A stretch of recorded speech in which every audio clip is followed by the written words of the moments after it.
Amen. Praise God. Good afternoon. Praise the Lord. It's another blessing, another beautiful day that the Lord has given us.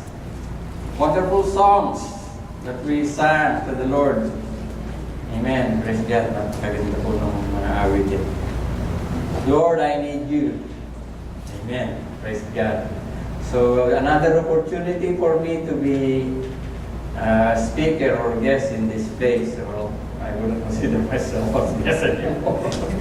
So, thank you for allowing me again to speak to the brothers and sisters, and I hope we will learn something that would encourage us.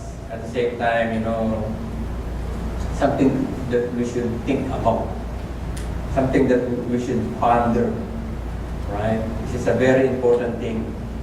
Praise God. And our text is found in the book of Isaiah.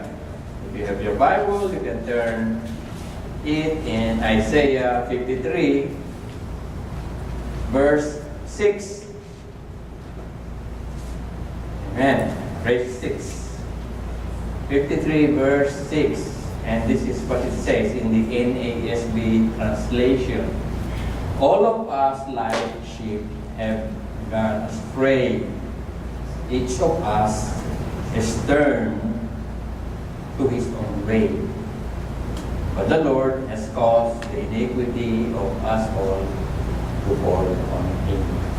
So let us pray before we start. Father God in heaven, again, O Lord, we thank you, and Lord, we praise you, and to allow us to gather once more in this place that you have designated to lift up your glorious name, to praise you with all our heart, to thank you with all your blessing, and to honor you with our lives.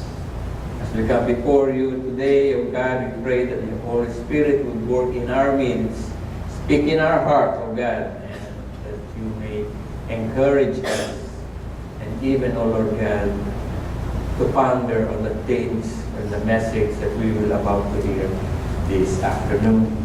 Again, O Lord God, your Holy Spirit, we pray to guide us, to guide my lips, that I may not miss something, O Lord, and that I may speak the truth with love, and that everyone will be encouraged, O Lord God, this afternoon. Again, O Lord, the glory and honor belongs to you alone. In Jesus' name we pray. Amen. Amen. So today, we'll be discussing the shepherdess flock. Although it doesn't really say, because when you say flock, it can be anything, right? It can be sheep, it can be goats, right? Before I start this one, I just want to make a quiz. Okay? If you have to identify it, you just need to identify it. Okay? That's important. Yeah. Can you identify the sheep from the goats? So if it's a sheep, right hand. Okay? If it's a goat, left hand. Okay? You don't need to shout. Okay? I just want to know if you can identify. What is this? Left. Left, right? Left, goat. No, goat is left. Goat is left, sheep is right. Okay. Now, who said it's a sheep? Nobody? Okay. Correct. It's a goat. Next one. What is this? So, anybody say it's a goat? Because I'm looking at the different hands, right? Okay.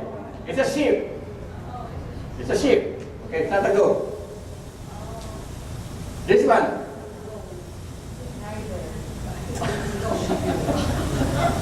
Sheep or goat? Who said it's a sheep? Who said it's a goat? It's a sheep. It's a ram. It's a male sheep. Okay. This one. Okay. Who said it's a sheep? Oh, okay. It says it's a goat. It's a goat.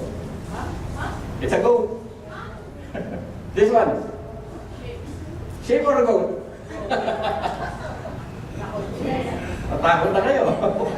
It's okay. If you're wrong, it's okay. Okay. It's a sheep. Okay? This one. Sheep or a goat? It's a sheep. It's a sheep. Now, you see, you have difficulty identifying the sheep from the goat. We have difficulty identifying the sheep and the goat.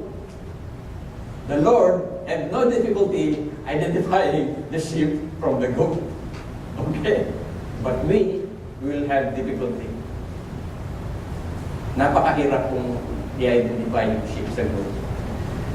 One of the things that we can identify the sheep from the goat is their characteristic, their action. If you want to see a sheep, you go outside, you want to see whether it's a sheep or it's a goat.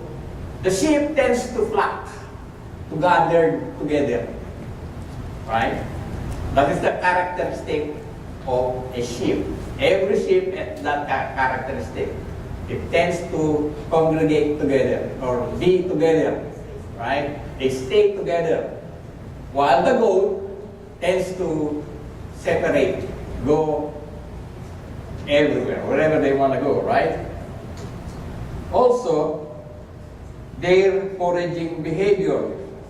The sheep tends to graze, meaning to say they eat the grass on the bottom, on the ground, while the goats tends to eat the top of whatever plant it is.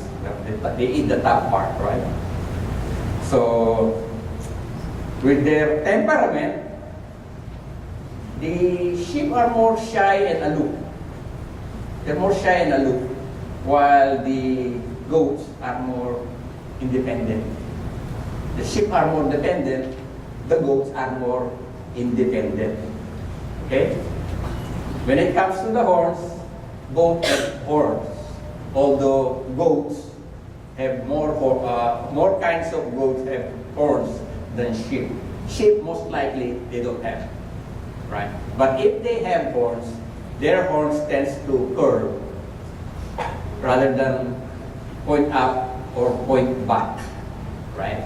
If it points up or points back, that's a goat. But if it curves, like the ram, this one curves, then it's a sheep. The tail also, the tail of a sheep is down, the tail of a goat is up. Okay? So now, maybe next quiz you will pass. Okay? So, now we could at least, realize that it is so difficult to identify goats from sheep. We think it's easy, but no, it's not that easy. The same thing with the people in the church. It's very difficult to identify the goats from the sheep. Right? There might not be goats, but if there is a goat, you could hardly tell which one is the goat. Right? Most likely, if you see them outside, you could tell, maybe, oh, if he's a sheep, you shouldn't be doing that. Because that is not a characteristic of a sheep. Right? That is a characteristic of a goat. So somehow, you wonder whether this person is really a sheep or whether it is a goat. Now, if you look at the passage that I have read a while ago, the Lord says, we are all like sheep have gone astray. Remember, the Lord is looking for the lost sheep. You will never find in the scripture the Lord is looking for the lost goat. You notice that? He was looking for the lost sheep, not the lost goat. Okay? Now, it says there that we are all like this sheep, have gone astray, and each one of us has turned his own way. Why? The title of my message is The Shepherdless Flock. When nobody tends the flock, nobody watches over the flock, you know what happened? When there is no shepherd, what happened? This will happen. I will show you one by one. This will happen when there is no shepherd or there is no one watching over the sheep. Okay? Oh, not that one. This one. That happened.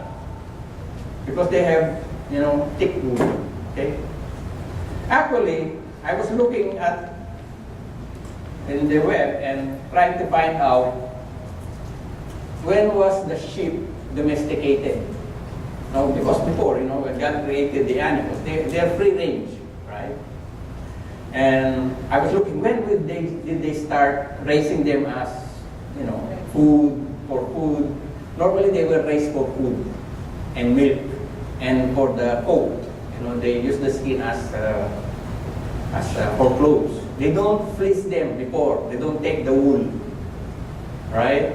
It started in somewhere around 11,000 BC, 9,000 BC. I don't know how accurate is that.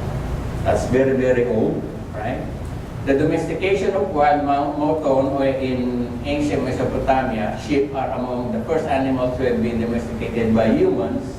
That's what it says.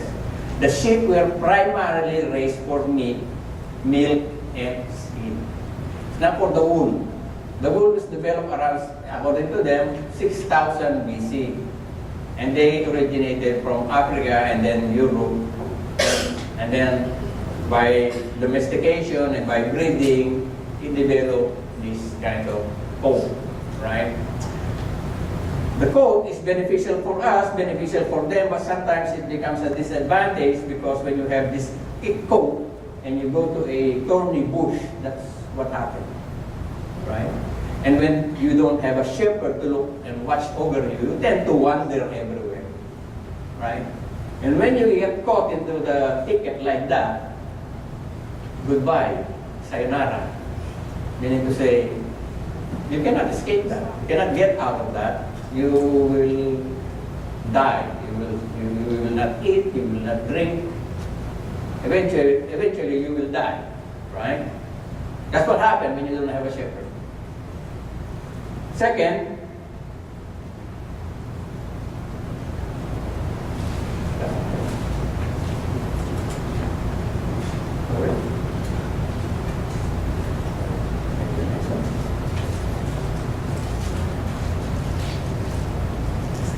okay, that's the next one.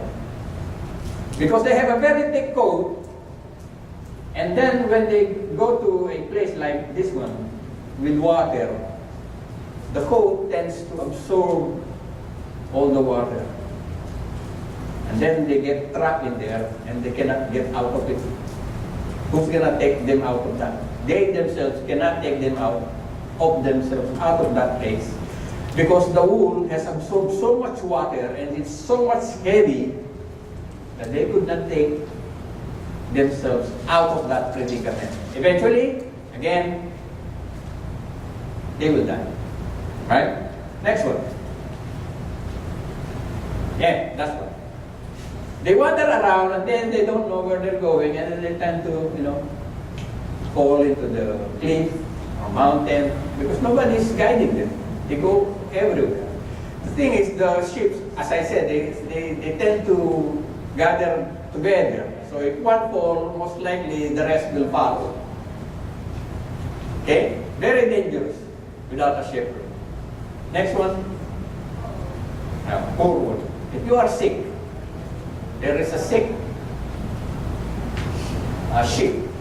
Who's going to take care of it? Nobody. Again, you get sick. Nobody take care of you. Nobody give you medicine. You die. Or if you broke your leg, nobody mend it, you die. Dangerous thing without a shepherd. You get lost.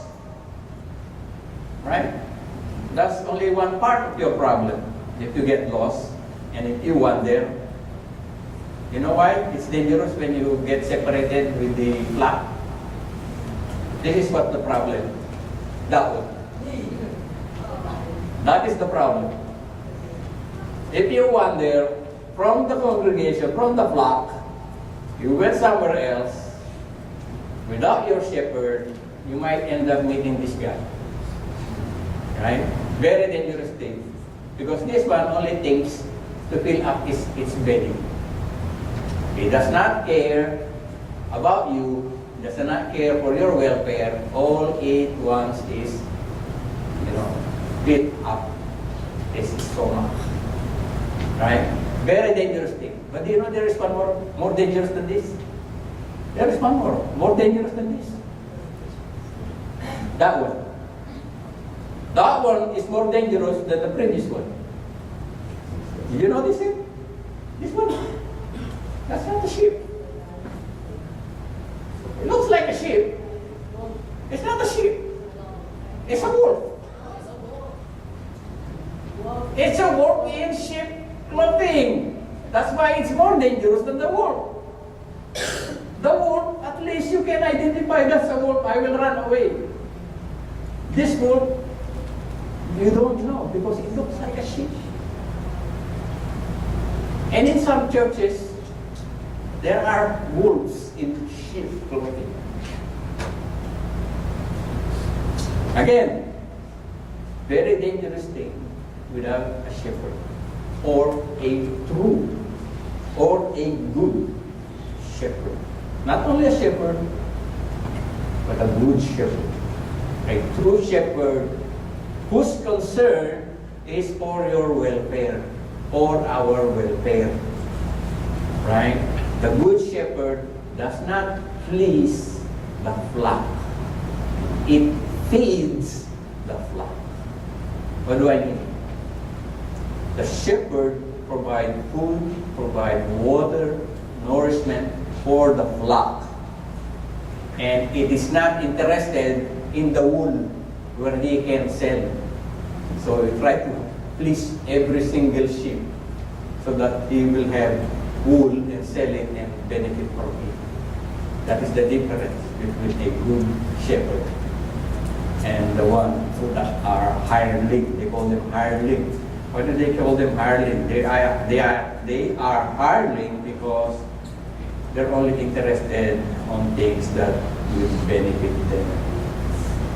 It's sad to say there are many big churches where people are not really concerned about the welfare of their congregation. Right? They are not concerned at all. They're concerned about only money.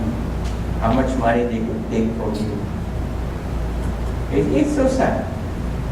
So there is a danger when you don't have a shepherd. Especially you don't have a good shepherd. Right? Now, what is the tendency of people like you and me, like us? What is the normal? If we are left over to our own devices, what would we do? Genesis 6:5 says, "The Lord saw that the wickedness of man was great on the earth, and that the every intent and thoughts of his heart was only evil." If we are led by our own devices, we would not choose God. We would choose something else. We would always choose something that would benefit us, right? Or something that we could gain something out of, right? And in Judges, I think I mentioned this one, it says there in those days, in the time of Israel, when they don't have a king yet, every man did what was right in his own eyes. Left by our own devices, we will do whatever we want to do. Right? That's a sad thing, Sometimes, I get sad when people, what I see nowadays in media is that, it is not enough, but it is not enough for them to disagree. I mean, if you disagree with the Word of God, just say that, you disagree with the Word of God. But to make the Word of God agree with your idea, that's another thing. You want to justify what you're doing, and you're saying, "Oh, God, is saying that." That's how it is. You try to make the Word of God agree with you, instead of you agreeing with the Word of God. If you want to disagree, okay, disagree. I understand it. I disagree with it. Fine. But don't tell me that the Bible agree with your wrong lifestyle. Right? That's another level. That's very, very bad. Proverbs 21 verse 2, it says, every man's way is right in his own eyes, but the Lord weighs the heart. Yeah. Sometimes we are, we don't see our fault. We don't normally see our fault. Most of the time we see ourselves as being right. Right or not correct? Most of the time. Most of the time we think that we are right. Right? That's why here the proverb said, every man's way is right in his own eyes. Unless somebody maybe later on who loves you, who really care for you, and tell you, I think that's not right, Brother Willie. I think that's not right, Pastor Jose. If you care for that person, you tell him. If you don't care about him, forget about it. Right? Because sometimes we are blinded. We become biased. We don't even think twice. You see, maybe he's right. Maybe I'm wrong. Right? It's always good to reassess situations when especially people don't agree with you. Right? It's always good. Like, maybe I'm wrong. Right? Like this morning, because I said something to one of the brothers about the scripture, not any personal thing, but about the scripture. And then after the next week, he just came to me and just told me, Brother Willie, I read it and let's talk. I said, oh, let me go back, maybe I'm wrong. So I went back and I read it, and then I read more. With the immediate what do you call it, context, it looks like I'm right. But if you look at the surrounding context, that's another thing. If you look at the immediate context, it's correct. But if you look at the surrounding context, I think it's right. Right? And I'm wrong. So, sometimes we have to reassess. Don't feel bad to admit that you are wrong, because we are not always right. Only God is always right. Right? So don't be afraid to say or to swallow your pride, I am wrong. Sorry, I think I'm wrong. Thank you for correcting me. So don't worry, you tell me I'm wrong, just prove it to me, okay? Praise God. So I will accept it.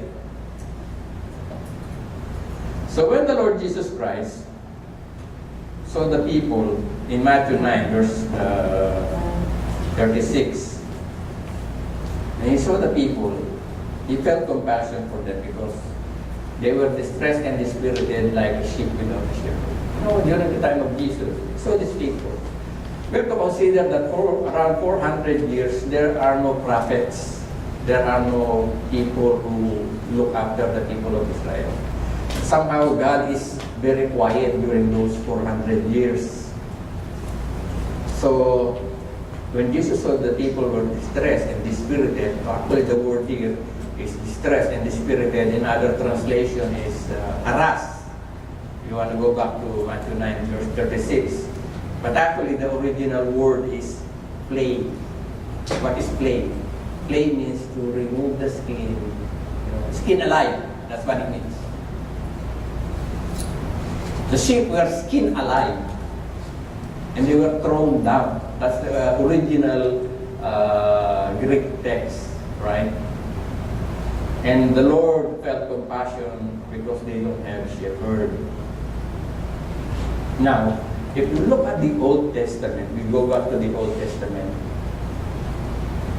The Lord said to King David and even King Saul, and told them that the king would act as shepherd. He told that the king would act like shepherd. They will be the one who will look after the people of Israel. Israel, right? First Chronicle 11 verse 2 says there, in time past, even when Saul was king, you were the one who led out and brought in Israel, and the Lord your God said to you, this is David, you shall shepherd my people Israel, and you shall be prince over my people Israel. So, the king is supposed to be looking after the people of Israel. Because he's the ruler, he's the leader, right?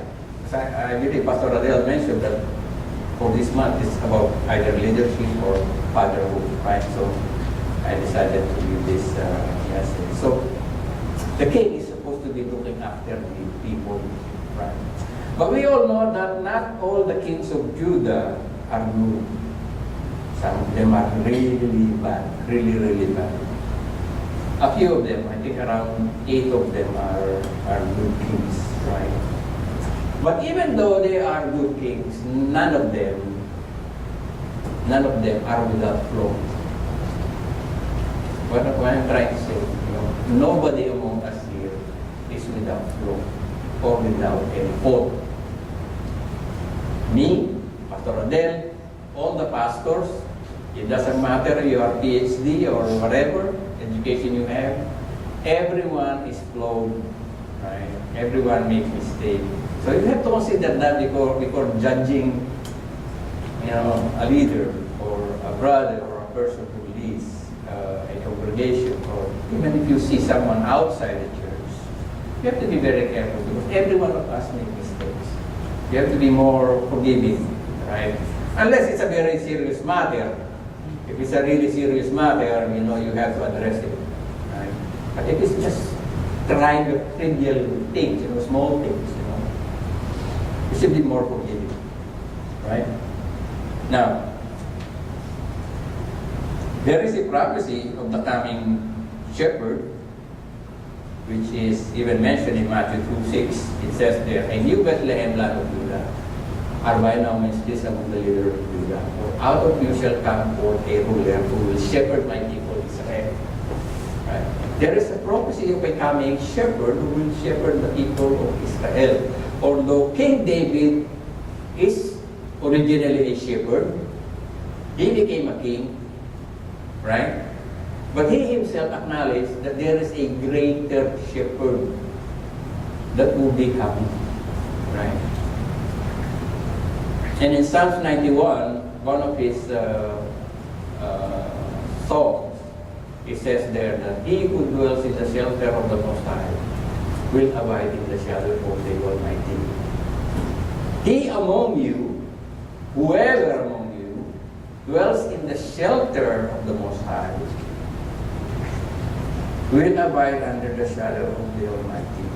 Meaning to say, if we decide to be under the shelter of the Most High, you wouldn't end up with these things that we saw a while ago if you don't have a shepherd. This is what will happen if you don't have a shepherd. Now you might say, are you sure, Brother Bill? I am 100% sure. You want to try? It's your choice, right? You can try. It's your choice.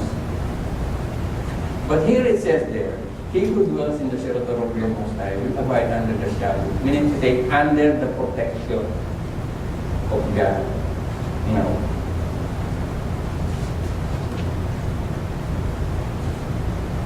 This is not a dead sheep. Okay? It's not a dead one.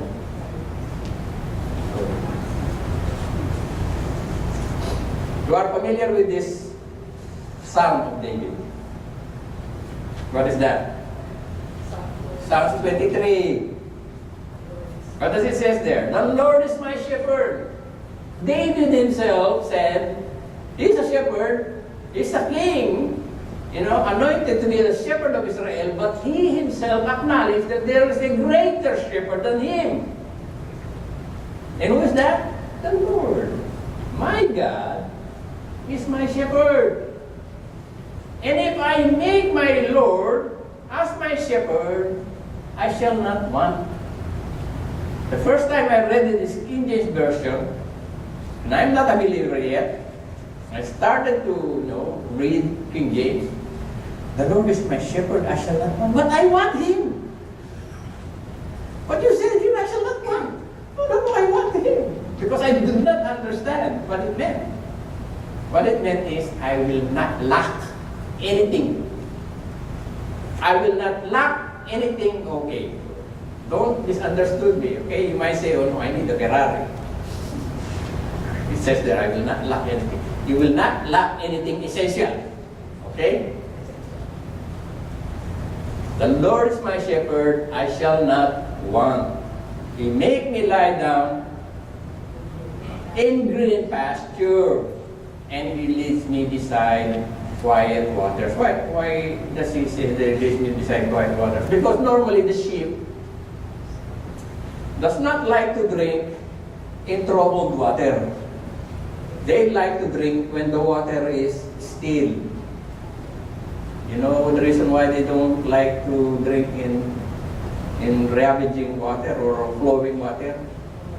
Because they're scared.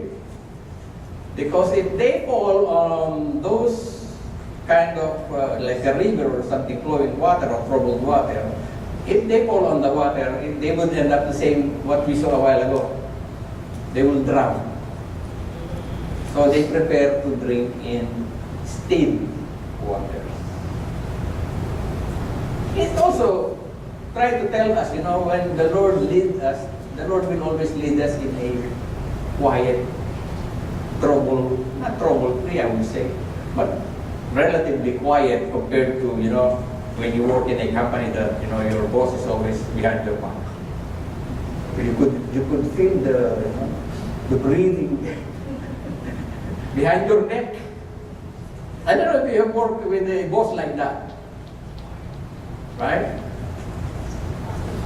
It's so difficult to have, but later on I would say something differently later on with this one. But He leads us beside quiet waters. So there is God's provision, number one. God's provision is there for us, provide what is essential for us, right? Like for me, when I started here with my wife, because I'm single, my wife is single, all the single, who love their parents, right?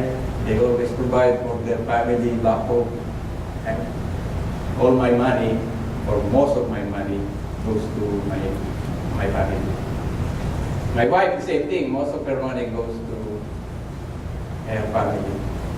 So we got married, and we are both zero. So I said, I'm sure you did not marry me for my money. And you are sure also that I did not marry you for your money, because both of us have no money. Right? For 2 years, our table is the box of my TV. You wouldn't remember that. You wouldn't believe that. We bought a TV. I said to my wife, I just want a TV, buy one TV. So we bought a TV, and the box of the TV, we put a piece of cloth, and for 2 years, that's our table. Right? We started zero. And I told Pastor Lino, we want to get married in the city hall. He said, no. And he said, we will marry you in the church. Small wedding, but in the church. He said, we don't have money because we're both zero. No worry. You wouldn't guess how much we spent in our wedding with our guests. Everything. Not 300. Okay, that's too low. 3,000. Spent 3,000. We got married in the church. Everything. My wife, we went to Spadina to buy a gown, 5,000. Only the gown. So my wife decided, no, let's buy some clothes. I will sew my own gown. So we went to Fabricland and she sewed her own gown. Me, I don't know how to sew, so I said, okay, let me go to international clothes here and buy my coat and tie and my suit. That's it. Right? God has provided what is essential. We got married in the church. Right? You don't need to be luxurious. If we can afford, why not, right? But sometimes we want this, but we cannot afford it. Then we try to get it and do many things to get it. Then we get worried. We don't know how to manage the finances, right? But the Lord has provided for our needs, okay? And then, in verse 3, it says there, He restores my soul, guides me in the path of righteousness for His name's sake. There is restoration. When you are with the Lord, with the Good Shepherd, the Lord restores us. Restores us to the original. He restores me, He guides me in the path of righteousness for His name's sake. He restores us. He makes us alive again. Because we were sin, we were dead in sin, And that's one thing that the Lord does for all of us who are believers in Christ. Restoration. Number 4. Even though I walk through the valley of the shadow of death, I fear no evil, for you are with me. Your rod, your staff, they comfort me. Okay. That's the still waters, I forgot. That's the shepherd with the staff, The shepherd, guides us, protects us. So God's protection. So one is God's provision, second God's restoration, third is God's protection. Even though we are in, the valley of shadow of death, I feel no evil, for you are with me. When you have the presence of the Almighty God, not only Almighty God, omnipotent God, omnipresent God, right? Why do you need to worry? Maybe at an instant you get worried, but then after that you realize, God is here. God is everywhere. God sees everything. Right? I fear no evil, for you are with me. Your rod and your staff, they comfort me. Because God's presence is there. Where can you go to get that? Omnipotent, omnipresent, omniscience.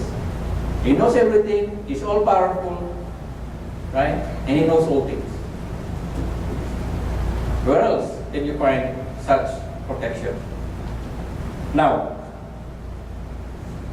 verse 5, it says there, You prepare a table before me in the presence of my enemies. You have anointed my head with oil.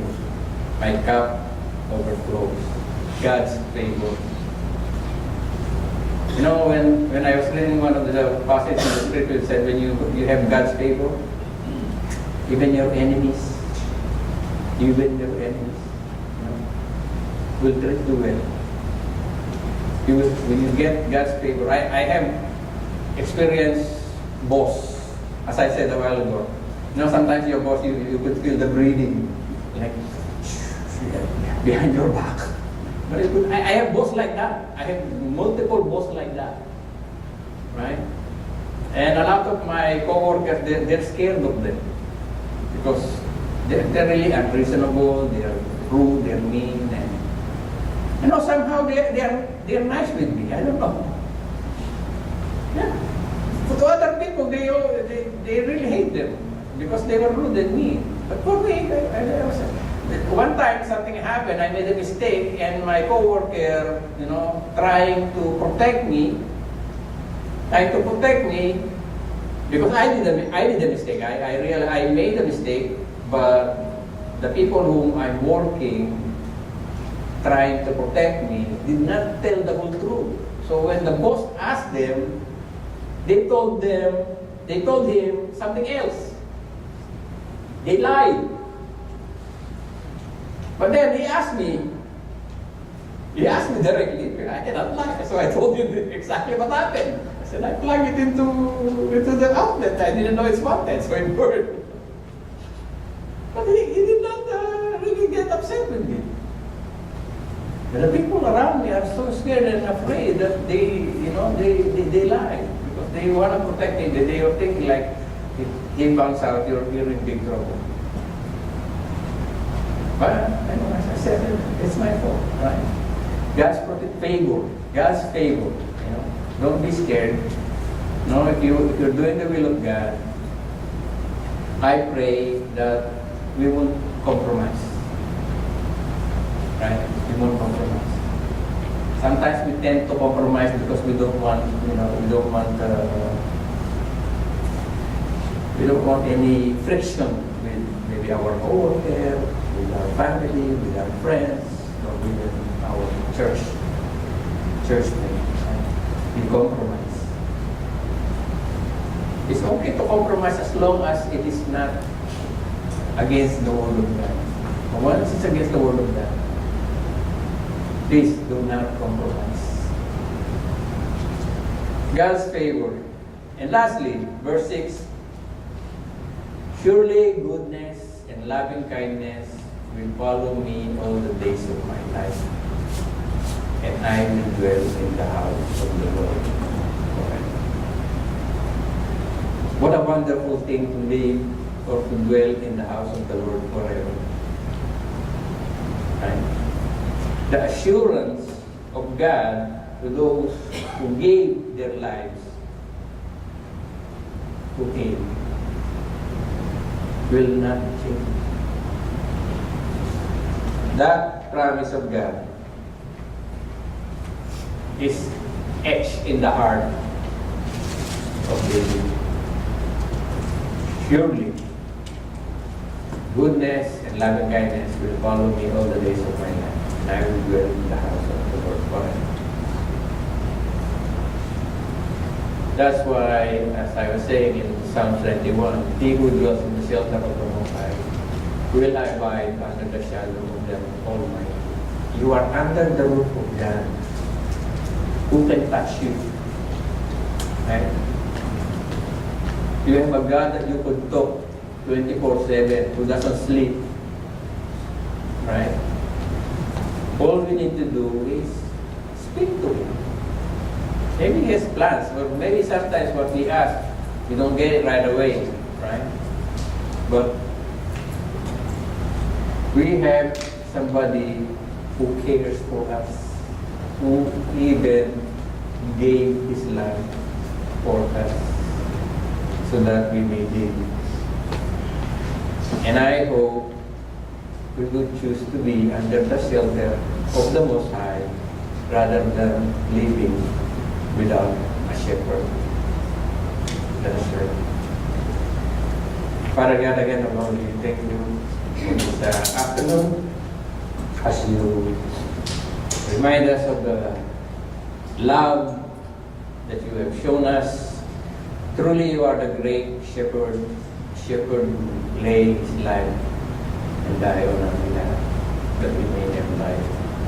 We pray, Lord, that you continue to speak in our heart, and we realize, oh God, the cost that you have paid to cost the life of your Son, our Lord Jesus Christ, to die on our behalf, so that we may have eternal life, that we will cherish, always remember, and always, Lord, remind us of these things, O Lord, that we may live a life that is completely devoted to you and honoring to your great name. And we pray, O Lord God, that each one of us may be used for the glory and honor